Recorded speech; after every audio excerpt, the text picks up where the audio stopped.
എൻ്റെ തമ്പുരാനെ, വിശുദ്ധ കുരിശിൻ്റെ അടയാളത്താൽ ഞങ്ങളുടെ ശത്രുക്കളിൽ നിന്ന് ഞങ്ങളെ രക്ഷിക്കുക. ഞങ്ങളുടെ തമ്പുരാനെ, പിതാവിൻ്റെയും പുത്രൻ്റെയും പരിശുദ്ധാത്മാവിൻ്റെയും നാമത്തിൽ ആമേൻ. ആദിമുതൽ ഉണ്ടായിരുന്നതും ഞങ്ങൾ കേട്ടതും സ്വന്തം കണ്ണുകൊണ്ട് കണ്ടതും സൂക്ഷിച്ചു വീക്ഷിച്ചതും കൈകൊണ്ട് സ്പർശിച്ചതുമായ ജീവന്റെ വചനത്തെപ്പറ്റി ഞങ്ങൾ അറിയിക്കുന്നു. വിശുദ്ധ യോഹന്നാൻ എഴുതിയ 1-ാം ലേഖനത്തിന്റെ 1-ാം അധ്യായം 1-ാം തിരുവചനമാണ് നാം വായിച്ചു കേട്ടത്. ന്യായാധിപന്മാരുടെ പുസ്തകം 9-ാം അധ്യായം.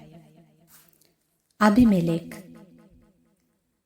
ജെറുബാലിന്റെ പുത്രനായ അബിമെലേക്ക് ഷെക്കേമിൽ ചെന്ന് തന്റെ അമ്മയുടെ ബന്ധുക്കളോടും വംശക്കാരോടും പറഞ്ഞു, നിങ്ങൾ ഷെക്കേം പൗരന്മാരോട് രഹസ്യമായി ചോദിക്കുവിൻ, ജെറുബാലിന്റെ 70 പുത്രന്മാരും കൂടി നിങ്ങളെ ഭരിക്കുന്നതോ ഒരാൾ മാത്രം നിങ്ങളെ ഭരിക്കുന്നതോ ഏതാണ് നിങ്ങൾക്ക് നല്ലത്? ഞാൻ നിങ്ങളുടെ അസ്ഥിയും മാംസവുമാണെന്നും ഓർത്തുകൊള്ളുവിൻ. അവന്റെ അമ്മയുടെ ബന്ധുക്കൾ അബിമെലേക്കിനു വേണ്ടി ഇക്കാര്യം ഷെക്കേം നിവാസികളോട് രഹസ്യമായി പറഞ്ഞു. അവരുടെ ഹൃദയം അബിമെലേക്കിലേക്ക് ചാഞ്ഞു. അവൻ നമ്മുടെ സഹോദരനാണല്ലോ എന്ന് അവർ പറഞ്ഞു. ബാൽബെറീത്തിന്റെ ക്ഷേത്രത്തിൽ നിന്ന് 70 വെള്ളി നാണയമെടുത്ത് അവർ അബിമെലേക്കിന് കൊടുത്തു. അവൻ കുറേ ചട്ടമ്പികളെ തന്റെ അനുയായികളാക്കി. അവൻ ഓഫ്രായിൽ തന്റെ പിതൃഭവനത്തിലേക്ക് പോയി. സ്വന്തം സഹോദരന്മാരും ജെറുബാലിന്റെ മക്കളുമായ 70 പേരെയും ഒരേ കല്ലിൽ വെച്ച് കൊന്നു. എന്നാൽ ജെറുബാലിന്റെ ഇളയ പുത്രൻ യോത്താം ഒളിച്ചിരുന്നതുകൊണ്ട് രക്ഷപ്പെട്ടു. ഷെക്കേമിലെയും ബെത്മില്ലോയിലെയും എല്ലാ പൗരന്മാരും ഒന്നിച്ചുകൂടി ഷെക്കേമിലെ സ്തംഭത്തോട് ചേർന്നുള്ള ഓക്കുമരത്തിന്റെ സമീപം വെച്ച് അബിമെലേക്കിനെ രാജാവായി വാഴിച്ചു. യോത്താം ഇതറിഞ്ഞ് ഗിരിസിം മലയുടെ മുകളിൽ കയറി നിന്ന് ഉച്ചത്തിൽ വിളിച്ചു പറഞ്ഞു, ഷെക്കേം നിവാസികളെ, ദൈവം നിങ്ങളുടെ പ്രാർത്ഥന കേൾക്കേണ്ടതിന് ഞാൻ പറയുന്നത് ശ്രദ്ധിക്കുവിൻ. ഒരിക്കൽ വൃക്ഷങ്ങൾ തങ്ങൾക്കൊരു രാജാവിനെ അഭിഷേകം ചെയ്യാൻ തീരുമാനിച്ചു. ഞങ്ങളുടെ മേൽ വാഴുകയെന്ന് അവർ ഒലിവുമരത്തോട് പറഞ്ഞു. ഒലിവുമരം അവരോട് പറഞ്ഞു, ദേവന്മാരെയും മനുഷ്യരെയും ഒന്നുപോലെ ബഹുമാന്യരാക്കുന്ന എൻ്റെ എണ്ണ മറന്ന് വൃക്ഷങ്ങളുടെ മേൽ വാഴുവാൻ ഞാൻ പോകണമെന്നോ? വൃക്ഷങ്ങൾ അത്തിമരത്തോട് പറഞ്ഞു, നീ വന്ന് ഞങ്ങളെ ഭരിക്കുക. അത്തിമരം അവരോട് പറഞ്ഞു, രുചിയേറിയ എൻ്റെ പഴം ഉപേക്ഷിച്ച് ഞാൻ വൃക്ഷങ്ങളുടെ മേൽ വാഴുവാൻ പോകണമെന്നോ? അപ്പോൾ അവ മുന്തിരിയോട് പറഞ്ഞു, നീ വന്ന് ഞങ്ങളുടെ മേൽ വാഴുക. എന്നാൽ മുന്തിരി പറഞ്ഞു, ദേവന്മാരെയും മനുഷ്യരെയും സന്തോഷിപ്പിക്കുന്ന എൻ്റെ വീഞ്ഞുപേക്ഷിച്ച് വൃക്ഷങ്ങളുടെ മേൽ വാഴുവാൻ ഞാൻ വരണമെന്നോ? അപ്പോൾ വൃക്ഷങ്ങളെല്ലാം ഒന്നു ചേർന്ന് മുൾപ്പടർപ്പിനോട് പറഞ്ഞു, ഞങ്ങളുടെ മേൽ വാഴുക. മുൾപ്പടർപ്പ് പറഞ്ഞു, നിങ്ങൾ എന്നെ നല്ല മനസ്സോടെയാണ് അഭിഷേകം ചെയ്യുന്നതെങ്കിൽ എൻ്റെ തണലിൽ അഭയം തേടുവിൻ. അല്ലാത്ത പക്ഷം മുൾപ്പടർപ്പിൽ നിന്ന് തീയിറങ്ങി ലെബനോനിലെ ദേവദാരുക്കളെ നശിപ്പിക്കട്ടെ. നിങ്ങൾ പരമാർത്ഥ ഹൃദയത്തോടെയാണോ അബിമെലേക്കിനെ രാജാവാക്കുന്നത്? ജെറുബാലിനോടും ഭവനത്തോടും അവന്റെ പ്രവൃത്തികൾ അർഹിക്കുന്ന വിധമാണോ നിങ്ങൾ പെരുമാറുന്നത്? എൻ്റെ പിതാവ് നിങ്ങൾക്ക് വേണ്ടി പോരാടി ജീവനെ തൃണവത്ഗണിച്ച് മിദ്യാൻകാരുടെ കയ്യിൽ നിന്ന് നിങ്ങളെ വീണ്ടെടുത്തു. ഇപ്പോൾ നിങ്ങൾ എൻ്റെ പിതാവിൻ്റെ കുടുംബത്തിനെതിരെ കരമുയർത്തിയിരിക്കുന്നു. അവൻ്റെ 70 പുത്രന്മാരെ ഒരേ കല്ലിൽ വെച്ച് നിങ്ങൾ വധിച്ചു. എന്നിട്ട് എൻ്റെ പിതാവിന് ദാസിയിൽ ജനിച്ച അബിമെലേക്കിനെ നിങ്ങളുടെ ബന്ധുവായതുകൊണ്ട് ഷെക്കേമിൽ രാജാവായി വാഴിക്കുകയും ചെയ്തിരിക്കുന്നു. നിങ്ങൾ പരമാർത്ഥ ഹൃദയത്തോടെയാണ് ജെറുബാലിനോടും കുടുംബത്തോടും പ്രവർത്തിച്ചതെങ്കിൽ അബിമെലേക്കിൽ സന്തോഷിക്കുവിൻ, അവൻ നിങ്ങളിലും സന്തോഷിക്കട്ടെ. അല്ലാത്ത പക്ഷം അബിമെലേക്കിൽ നിന്ന് തീയിറങ്ങി ഷെക്കേമിലെയും ബത്മില്ലോയിലെയും ജനങ്ങളെ വിഴുങ്ങട്ടെ. ഷെക്കേമിൽ നിന്ന് ബത്മില്ലോയിൽ നിന്നും തീയിറങ്ങി അബിമെലേക്കിനെയും വിഴുങ്ങട്ടെ. യോത്താം സഹോദരനായ അബിമെലേക്കിനെ ഭയന്ന് പലായനം ചെയ്തു ബേറിൽ ചെന്ന് താമസിച്ചു. അബിമെലേക്ക് 3 വർഷം ഇസ്രായേൽ ഭരിച്ചു. അബിമെലേക്കിനും ഷെക്കേം നിവാസികൾക്കുമിടയ്ക്ക് ദൈവം ഒരു ദുരാത്മാവിനെ അയച്ചു. ഷെക്കേം നിവാസികൾ അബിമേലെക്കിനെ വഞ്ചിച്ചു. അങ്ങനെ ജെറുബ്ബാലിന്റെ 70 മക്കളോട് ചെയ്ത അക്രമത്തിന് പ്രതികാരമുണ്ടായി. അവരുടെ രക്തം ഘാതകനായ അബിമേലെക്കിന്റെയും കൂട്ടുനിന്ന ഷെക്കേംകാരുടെ മേൽ പതിച്ചു. ഷെക്കേംകാർ മലമുകളിൽ അവനെതിരെ ആളുകളെ പതിയിരുത്തി. ആ വഴിയെ കടന്നുപോയ എല്ലാവരെയും അവർ കൊള്ളയടിച്ചു. ഇത് അബിമേലെക്ക് അറിഞ്ഞു. ഏബദിന്റെ പുത്രനായ ഗാൽ തന്റെ ബന്ധുക്കളുമായി ഷെക്കേമിലേക്ക് നീങ്ങി. ഷെക്കേം നിവാസികൾ അവനിൽ വിശ്വാസമർപ്പിച്ചു. അവർ വയലിൽ നിന്ന് മുന്തിരി ശേഖരിച്ച് ചവിട്ടിപ്പിഴിഞ്ഞ് ഉത്സവം ആഘോഷിച്ചു. തങ്ങളുടെ ദേവന്റെ ക്ഷേത്രത്തിൽ ചെന്ന് തിന്നുകുടിച്ച് അബിമേലെക്കിനെ ശപിച്ചു. ഏബദിന്റെ പുത്രൻ ഗാൽ ചോദിച്ചു, ആരാണ് ഈ അബിമേലെക്ക്? അവനെ സേവിക്കേണ്ടതിന് ഷെക്കേംകാരായ നാം ആര്? ജെറുബ്ബാലിന്റെ പുത്രനും അവന്റെ കിങ്കരനായ സെബൂളും ഷെക്കേമിന്റെ പിതാവായ ഹാമോറിന്റെ ആളുകളെ സേവിച്ചില്ലേ? ഈ ജനം എന്റെ കീഴിലായിരുന്നെങ്കിൽ ഞാൻ അബിമേലെക്കിനെ വകവരുത്തുമായിരുന്നു. ഞാൻ അവനോട് നിന്റെ സൈന്യശക്തി വലുതാക്കി ഇറങ്ങി വരൂ എന്ന് പറയുമായിരുന്നു. ഗാൽ പറഞ്ഞത് കേട്ടപ്പോൾ നഗരാധിപനായ സെബൂളിന് കോപം ജ്വലിച്ചു. അവൻ അറുമായിൽ അബിമേലെക്കിന്റെ അടുത്തേക്ക് ദൂതന്മാരെ അയച്ച് ഇങ്ങനെ അറിയിച്ചു, ഗാലും അവന്റെ ആളുകളും ഷെക്കേമിൽ വന്നിരിക്കുന്നു. നിനക്കെതിരെ അവർ നഗരവാസികളെ ഇളക്കുന്നു. അതുകൊണ്ട് നീ സൈന്യത്തോടു കൂടെ പുറപ്പെട്ട് രാത്രി വയലിൽ പതിയിരിക്കുക. അതിരാവിലെ സൂര്യൻ ഉദിച്ചുയരുമ്പോൾ എഴുന്നേറ്റ് പട്ടണത്തിൽ പ്രവേശിച്ച് ആക്രമിക്കുക. ഗാലും സൈന്യവും എതിർക്കുമ്പോൾ അവസരത്തിനൊത്ത് പ്രവർത്തിക്കുക. അബിമേലെക്കും സൈന്യവും രാത്രിയിൽ എഴുന്നേറ്റ് ഷെക്കേമിനെതിരായി 4 ഗണങ്ങളായി പതിയിരുന്നു. ഗാൽ പുറത്തുവന്ന് നഗര കവാടത്തിന്റെ മുൻപിൽ നിലയുറപ്പിച്ചു. അബിമേലെക്കും സൈന്യവും ഒളിയിടങ്ങളിൽ നിന്ന് എഴുന്നേറ്റു. ഗാൽ അവരെ കണ്ടപ്പോൾ സെബൂളിനോട് പറഞ്ഞു, അതാ മലമുകളിൽ നിന്ന് ആളുകൾ ഇറങ്ങി വരുന്നു. സെബൂൾ അവനോട് പറഞ്ഞു, മലയുടെ നിഴൽ കണ്ട് മനുഷ്യരാണെന്ന് നിനക്ക് തോന്നുകയാണ്.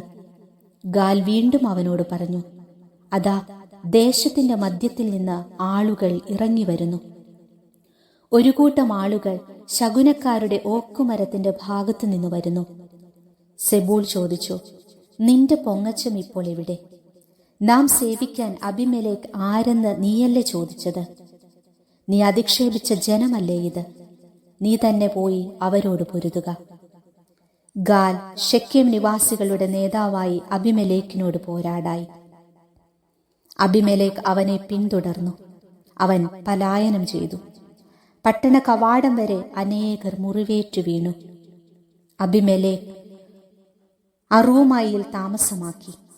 സെബൂൾ ഗാലിനെയും അവന്റെ ബന്ധുക്കളെയും ഷെക്കേമിൽ താമസിക്കാൻ സമ്മതിക്കാതെ അവിടെ നിന്ന് തുരത്തി. അടുത്ത ദിവസം ജനങ്ങൾ വയലിലേക്ക് പോയി. അബിമേലെക്ക് അതറിഞ്ഞു. അവൻ സേനയെ 3 ഗണമായി തിരിച്ച് വയലിൽ പതിയിരുത്തി. പട്ടണങ്ങളിൽ നിന്ന് ആളുകൾ നടന്നു വരുന്നത് അവൻ കണ്ടു. അവൻ അവരെ എതിർത്തു കൊന്നു. അബിമേലെക്കും അവനോട് കൂടെ ഉണ്ടായിരുന്ന ഒരു ഗണവും ഓടി നഗര കവാടത്തിൽ ചെന്നു നിന്നു. മറ്റേ 2 ഗണങ്ങൾ വയലിൽ നിന്നിരുന്നവരുടെ അടുത്തേക്ക് പാഞ്ഞു ചെന്ന് അവരെ കൊന്നു. അബിമേലെക്ക് ആ ദിവസം മുഴുവൻ പട്ടണത്തിനെതിരെ യുദ്ധം ചെയ്ത് അത് കൈയടക്കി. അവിടെ പാർത്തിരുന്നവരെ കൊന്നു. പട്ടണം ഇടിച്ചു നിരത്തി, ഉപ്പുവിതറി. ഷെക്കേമിലെ ഗോപുരവാസികൾ ഇത് കേട്ടപ്പോൾ എൽബെറി ക്ഷേത്രത്തിന്റെ കോട്ടയിൽ കടന്നു. ഷെക്കേം ഗോപുരവാസികൾ മുഴുവൻ തടിച്ചുകൂടിയിരിക്കുന്നുവെന്ന് അബിമേലെക്കിന് അറിവ് കിട്ടി. സൽമോൻ മലയിലേക്ക് അബിമേലെക്ക് പടയാളികളുമായി പോയി. അവൻ കോടാലി കൊണ്ട് ഒരു കെട്ട് വിറക് വെട്ടിയെടുത്തു. അത് തോളിലെടുത്ത് കൂടെയുള്ളവരോട്, ഞാൻ ചെയ്തതുപോലെ വേഗം നിങ്ങളും ചെയ്യുമെന്ന് പറഞ്ഞു. അവർ ഓരോ കെട്ട് വിറക് കെട്ടി അബിമേലെക്കിന്റെ പിന്നാലെ ചെന്ന് കോട്ടയോട് ചേർത്തിട്ട് തീവച്ചു. സ്ത്രീകളും പുരുഷന്മാരും ഉൾപ്പെടെ 1000-ഓളം വരുന്ന ഷെക്കേം ഗോപുര നിവാസികളെല്ലാം കൊല്ലപ്പെട്ടു. പിന്നീട് അബിമേലെക്ക് തെബേസിലേക്ക് ചെന്ന് പാളയമടിച്ച് അത് പിടിച്ചടക്കി. പട്ടണത്തിനുള്ളിൽ ഒരു ബലിഷ്ഠ ഗോപുരമുണ്ടായിരുന്നു. അവിടുത്തെ സ്ത്രീ പുരുഷന്മാരെല്ലാം ഓടിച്ചെന്ന് അതിനകത്തു കടന്നു. വാതിലടച്ചിട്ട് ഗോപുരത്തിന്റെ മുകൾ തട്ടിലേക്കു കയറി. അബിമേലെക്ക് ഗോപുരത്തിനടുത്തെത്തി അവനെതിരെ യുദ്ധം ചെയ്തു. ഗോപുരം അഗ്നിക്കിരയാക്കാൻ അതിന്റെ വാതിൽക്കലെത്തി. അപ്പോൾ ഒരുവൾ തിരികല്ലിൻ പിള്ളയെറിഞ്ഞ് അബിമേലെക്കിന്റെ തലയോടുടച്ചു. ഉടനെ അവൻ തന്റെ ആയുധവാഹകനായ യുവാവിനെ ബന്ധപ്പെട്ടു വിളിച്ചു. ഒരു സ്ത്രീ എന്നെ കൊന്നുവെന്ന് എന്നെക്കുറിച്ച് പറയാതിരിക്കാൻ നിന്റെ വാളൂരി എന്നെ കൊല്ലുക എന്ന് പറഞ്ഞു. അവൻ വാളൂരി വെട്ടി. അബിമേലെക്ക് മരിച്ചു. അവൻ മരിച്ചെന്ന് കണ്ടപ്പോൾ ഇസ്രായേൽ ജനം തങ്ങളുടെ വീടുകളിലേക്ക് തിരിച്ചുപോയി. തന്റെ 70 സഹോദരന്മാരെ കൊന്ന് പിതാവിനോട് ചെയ്ത ദ്രോഹത്തിന് അബിമേലെക്കിന് ദൈവം തക്ക ശിക്ഷ കൊടുത്തു. ശെക്കേം നിവാസികളുടെ ദുഷ്ടതയ്ക്ക് ദൈവം അവരെ ശിക്ഷിച്ചു. ജെറുബാലിന്റെ പുത്രനായ യോത്താമിന്റെ ശാപം അവരുടെ മേൽ പതിച്ചു. ന്യായാധിപന്മാരുടെ പുസ്തകം 10-ാം അധ്യായം. തോല. അബിമേലെക്കിന് ശേഷം ഇസ്രായേലിനെ രക്ഷിക്കാൻ തോല നിയുക്തനായി. ഇസ്സാക്കർ ഗോത്രജ്ഞനായ ദോദിയുടെ പുത്രൻ പൂവ ആയിരുന്നു ഇവന്റെ പിതാവ്. ഇവൻ എഫ്രായിം മലനാട്ടിലെ ഷാമീറിൽ ജീവിച്ചുകൊണ്ട് ഇസ്രായേലിനെ 23 വർഷം നയിച്ചു. മരിച്ച് അവിടെ തന്നെ അടക്കപ്പെട്ടു. ജായീർ. തുടർന്ന് ഗിലെയാദുകാരനായ ജായീർ വന്നു. അവൻ ഇസ്രായേലിൽ 22 വർഷം ന്യായപാലനം നടത്തി. അവന് 30 പുത്രന്മാരുണ്ടായിരുന്നു. അവർ കഴുതപ്പുറത്ത് സവാരി ചെയ്തു. ഗിലെയാദ് ദേശത്ത് ഇന്നും ഹാവോത്ത് ജായീർ എന്നറിയപ്പെടുന്ന 30 പട്ടണങ്ങൾ അവരുടെ അധീനതയിലായിരുന്നു. ജായീർ മരിച്ച് കാമോനിൽ അടക്കപ്പെട്ടു. ജഫ്ത. ഇസ്രായേൽ വീണ്ടും കർത്താവിന്റെ മുൻപിൽ തിന്മ ചെയ്തു. അവർ ബാൽ ദേവന്മാരെയും അസ്താർത്തെ ദേവതകളെയും സിറിയ, സീദോൻ, മോവാബ്, അമ്മോൻ, ഫിലിസ്ത്യ എന്നിവിടങ്ങളിലെ ദേവന്മാരെയും സേവിച്ചു. കർത്താവിനെ അവർ പരിത്യജിച്ചു, അവിടുത്തെ സേവിച്ചതുമില്ല. കർത്താവിന്റെ കോപം ഇസ്രായേലിനെതിരെ ജ്വലിച്ചു. ഫിലിസ്ത്യർക്കും അമ്മോന്യർക്കും കർത്താവ് അവരെ ഏൽപ്പിച്ചു കൊടുത്തു. ആ വർഷം അവർ ഇസ്രായേൽ മക്കളെ ക്രൂരമായി ഞെരുക്കി. ജോർദാൻ അക്കരെ ഗിലെയാദിലുള്ള അമോര്യരുടെ സ്ഥലത്ത് വസിച്ചിരുന്ന ഇസ്രായേലിനെ മുഴുവൻ 18 വർഷം അവർ പീഡിപ്പിച്ചു. അമ്മോന്യർ ജോർദാൻ കടന്ന് യൂദ, ബെഞ്ചമിൻ, എഫ്രായിം എന്നീ ഗോത്രങ്ങളോട് യുദ്ധം ചെയ്യാൻ വന്നു. തന്മൂലം ഇസ്രായേൽ വലിയ ക്ലേശം അനുഭവിച്ചു. ഇസ്രായേൽക്കാർ കർത്താവിനോട് നിലവിളിച്ചു പറഞ്ഞു, ഞങ്ങളുടെ ദൈവത്തെ മറന്ന് ബാലിനെ സേവിച്ചതുകൊണ്ട് ഞങ്ങൾ അങ്ങേക്കെതിരായി പാപം ചെയ്തിരിക്കുന്നു.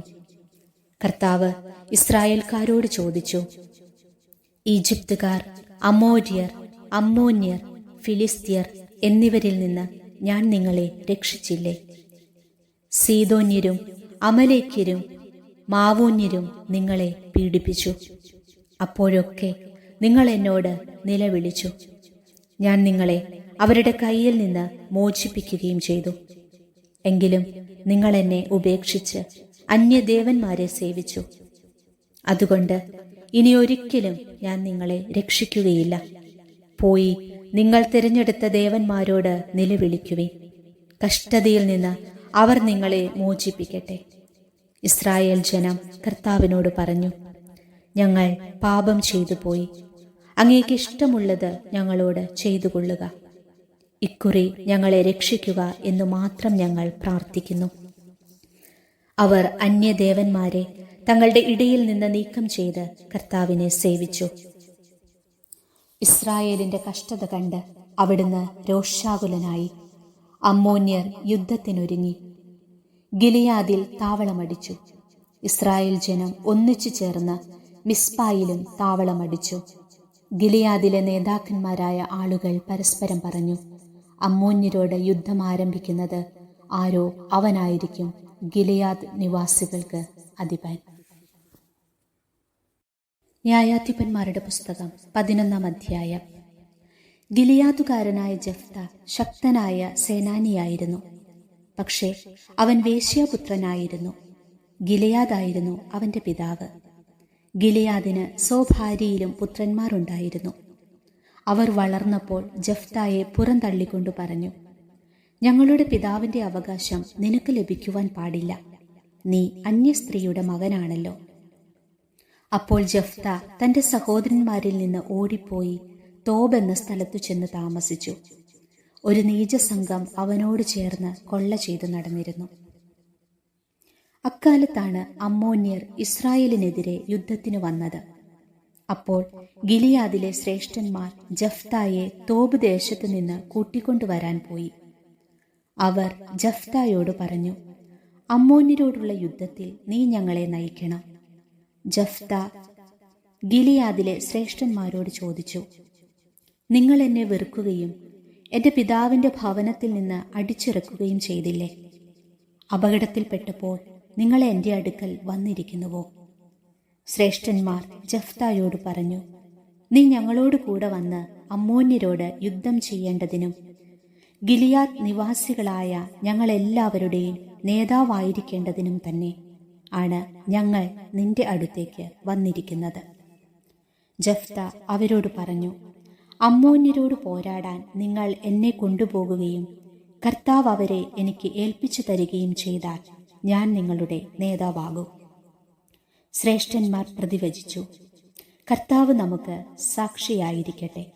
നീ പറയുന്നത് പോലെ ഞങ്ങൾ ചെയ്യും, തീർച്ച. അവൻ ഗിലിയാദിലെ ശ്രേഷ്ഠന്മാരോട് കൂടെ പോയി. ജനം അവനെ നേതാവായി സ്വീകരിച്ചു. മിസ്പായിൽ കർത്താവിന്റെ മുൻപിൽ വെച്ച് ജെഫ്ത ജനങ്ങളോട് സംസാരിച്ചു. ജെഫ്ത ദൂതന്മാരെ അയച്ച് അമ്മോന്യ രാജാവിനോട് ചോദിച്ചു, എന്റെ ദേശത്തോട് യുദ്ധം ചെയ്യാൻ നിനക്ക് എന്നോട് എന്താണ് വിരോധം? അമ്മോന്യ രാജാവ് ജെഫ്തായുടെ ദൂതന്മാരോട് പറഞ്ഞു, ഇസ്രായേൽ ജനം ഈജിപ്തിൽ നിന്ന് വന്നപ്പോൾ അർനോൺ മുതൽ ജാബോക്കും ജോർദാനും വരെയുള്ള എൻ്റെ സ്ഥലം കൈവശപ്പെടുത്തി. അതിപ്പോൾ യുദ്ധം കൂടാതെ എനിക്ക് തിരികെ കിട്ടണം. ജെഫ്ത വീണ്ടും ദൂതന്മാരെ അയച്ച് അമ്മോന്യ രാജാവിനോട് പറഞ്ഞു, ജെഫ്ത ഇങ്ങനെ അറിയിക്കുന്നു, മോവാബ്യരുടെയോ അമ്മോന്യരുടെയോ ദേശം ഇസ്രായേൽ കൈയടക്കിയില്ല. അവർ ഈജിപ്തിൽ നിന്ന് വരും വഴി മരുഭൂമിയിൽ കൂടി ചെങ്കടൽ വരെയും അവിടെ നിന്ന് കാദേശ് വരെയും എത്തി. ഇസ്രായേൽ അന്ന് ഏദോം രാജാവിനോട് ദൂതന്മാർ വഴി നിന്റെ ദേശത്തിലൂടെ കടന്നു പോകാൻ തങ്ങളെ അനുവദിക്കണമെന്ന് അപേക്ഷിച്ചു. പക്ഷേ അവനത് സമ്മതിച്ചില്ല.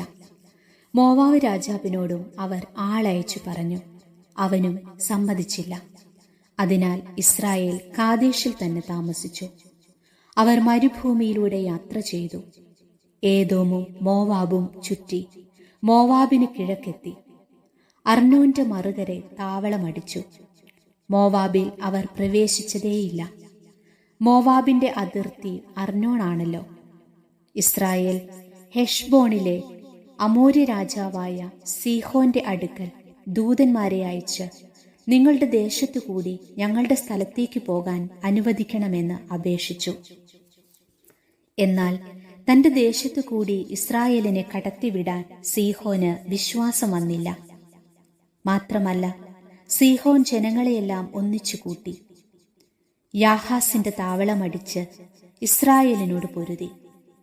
ഇസ്രായേലിന്റെ ദൈവമായ കർത്താവ് സീഹോനെയും അവന്റെ ജനത്തെയും ഇസ്രായേൽക്കാരുടെ കയ്യിൽ ഏൽപ്പിച്ചു. ഇസ്രായേൽ അവരെ പരാജയപ്പെടുത്തി. ആ സ്ഥലത്ത് താമസിച്ചിരുന്ന അമോര്യരുടെ ദേശം അവർ പിടിച്ചെടുത്തു. അർനോൺ മുതൽ ജാബോക്ക് വരെയും മരുഭൂമി മുതൽ ജോർദാൻ വരെയുമുള്ള അമോര്യരുടെ ദേശം മുഴുവൻ കൈവശപ്പെടുത്തി. അങ്ങനെ ഇസ്രായേലിന്റെ ദൈവമായ കർത്താവ് തന്നെ തന്റെ ജനമായ ഇസ്രായേലിന്റെ മുമ്പിൽ നിന്ന് അമോര്യരെ തുരത്തിയിരിക്കെ നീ അവ കൈവശമാക്കാൻ പോകുന്നുവോ? നിന്റെ ദൈവമായ കൈമോഷ് നിനക്ക് തരുന്നത് നീ കൈവശം വയ്ക്കുന്നില്ലേ? ഞങ്ങളുടെ ദൈവമായ കർത്താവ് ഞങ്ങൾക്ക് ഒഴിപ്പിച്ചു തരുന്നതൊക്കെ ഞങ്ങൾ കൈവശമാക്കും. മോവാബ് രാജാവായ സിപ്പോറിന്റെ പുത്രൻ ബാലാക്കിനേക്കാൾ ശ്രേഷ്ഠനാണോ നീ? അവൻ എപ്പോഴെങ്കിലും ഇസ്രായേലിനെ എതിർത്തിട്ടുണ്ടോ? അവർക്കെതിരെ യുദ്ധത്തിനിറങ്ങിയിട്ടുണ്ടോ? ഇസ്രായേൽ ഹെഷ്ബോണിലും അതിന്റെ ഗ്രാമങ്ങളിലും, ആരോവറിലും അതിന്റെ ഗ്രാമങ്ങളിലും, അർണോൻ തീരത്തുള്ള എല്ലാ പട്ടണങ്ങളിലും 300 വർഷം താമസിച്ച കാലത്ത് നീ എന്തുകൊണ്ട് അവ വീണ്ടെടുത്തില്ല? ആകയാൽ ഞാൻ നിന്നോട് ഒരപരാധവും ചെയ്തിട്ടില്ല. ആ നിലയ്ക്ക് എന്നോട് യുദ്ധം ചെയ്യുന്നത് തെറ്റാണ്. ന്യായാധിപനായ കർത്താവ് ഇസ്രായേലിയർക്കും അമ്മോന്യർക്കുമിടയ്ക്ക് ഇന്ന് ന്യായവിധി നടത്തട്ടെ. എന്നാൽ ജഫ്തായുടെ സന്ദേശം അമ്മോന്യ രാജാവ് വകവെച്ചില്ല.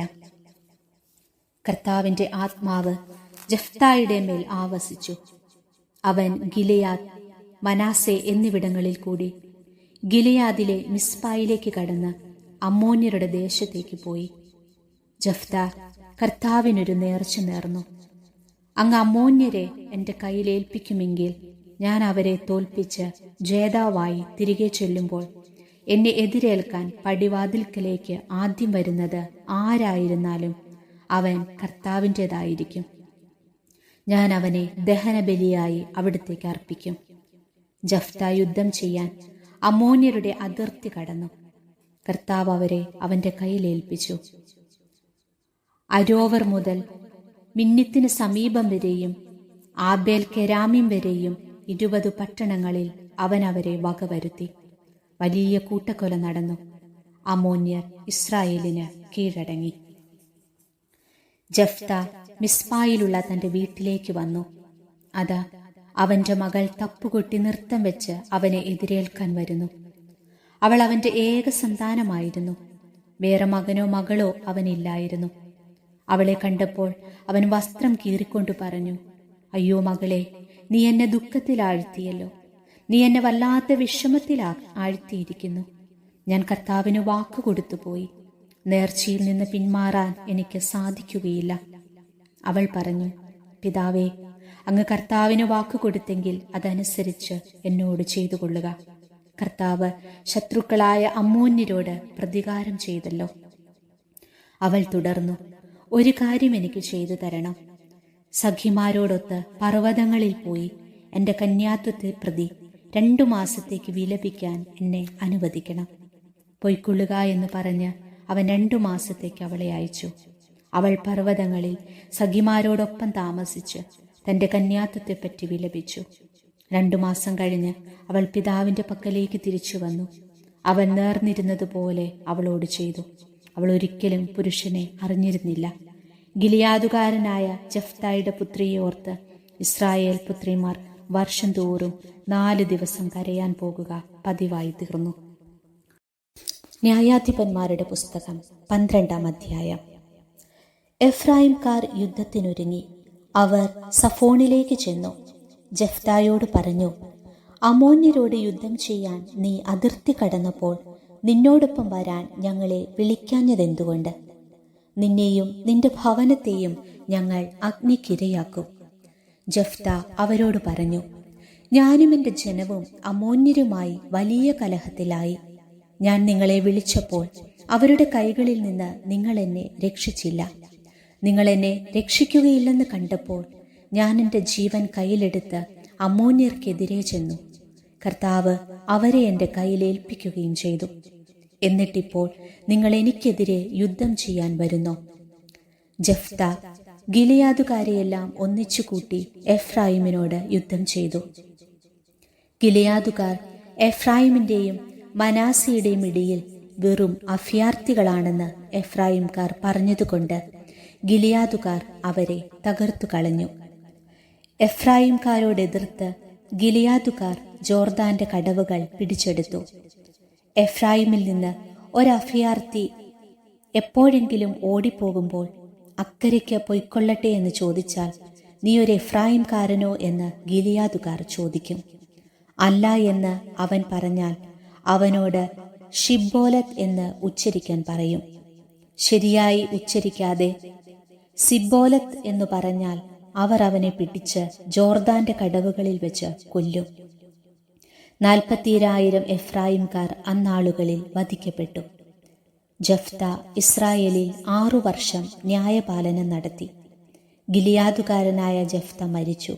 സ്വന്തം പട്ടണമായ ഗിലിയാദിൽ അടക്കപ്പെട്ടു. ഇബ്സാൻ. അവനുശേഷം ബത്ലഹേംകാരനായ ഇബ്സാൻ ഇസ്രായേലിൽ ന്യായപാലനം നടത്തി. അവന് 30 പുത്രന്മാരും സ്വന്തം കുലത്തിനു വെളിയിൽ വിവാഹം കഴിച്ചു കൊടുത്തിരുന്ന 30 പുത്രിമാരും. തന്റെ പുത്രന്മാർക്ക് വേണ്ടി കുലത്തിനു വെളിയിൽ നിന്ന് സ്വീകരിച്ച 30 പുത്രിമാരും ഉണ്ടായിരുന്നു. അവൻ 7 വർഷം ഇസ്രായേലിൽ ന്യായപാലനം നടത്തി. ഇബ്സാൻ മരിച്ചു, ബത്ലഹേമിൽ അടക്കപ്പെട്ടു. ഏലോൻ.